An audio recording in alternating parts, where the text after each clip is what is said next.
नमस्कार, मैं हूं निधि। साल 2020 यानी आज से 5 साल पहले कोरोना का कहर हम सब ने देखा है।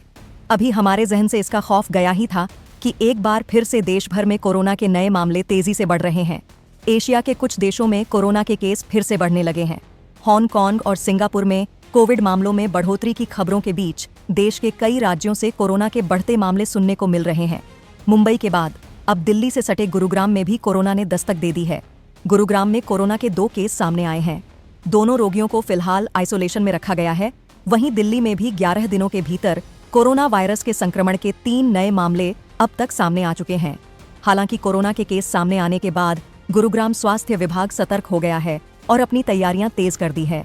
आपको बता दें कि एक 62 साल के बुजुर्ग और 31 साल की महिला कोरोना संक्रमित पाई गई है। इसमें से महिला की ट्रैवल हिस्ट्री सामने आई है। महिला बीते दिनों मुंबई गई थी। लौटने के बाद इनमें कोरोना के लक्षण दिखे। दरअसल गुरुग्राम में कोरोना के 2 नए मामले सामने आने के बाद स्वास्थ्य विभाग पूरी तरह से अलर्ट मोड पर है। स्वास्थ्य विभाग ने लोगों से सावधानी बरतने की अपील की है।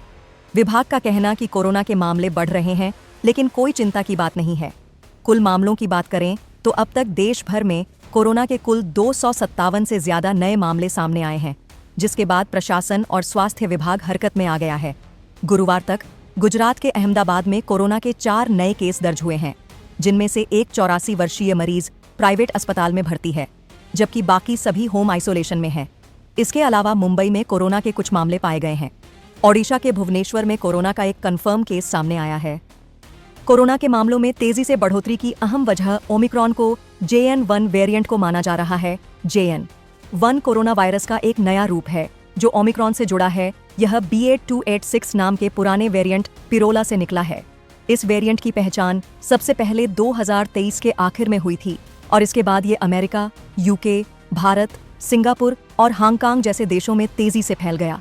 ऐसे में ये जान लेते हैं कि JN.1 वेरिएंट ओमिक्रॉन कितना खतरनाक है। JN.1 वेरिएंट ओमिक्रॉन पुराने वेरिएंट्स की तरह ही है और इससे गंभीर बीमारी होने का खतरा बहुत कम है। अधिकतर लोगों में इसके लक्षण हल्के से मध्यम स्तर के ही देखे गए हैं। इनमें गले में खराश, बहती नाक, हल्का बुखार, थकान और खांसी जैसे लक्षण शामिल हैं, जो पहले वाले ओमिक्रॉन वायरस से बहुत मिलते जुलते हैं। हालांकि JN.1 की सबसे बड़ी चिंता इसकी तेजी से फैलने की क्षमता है।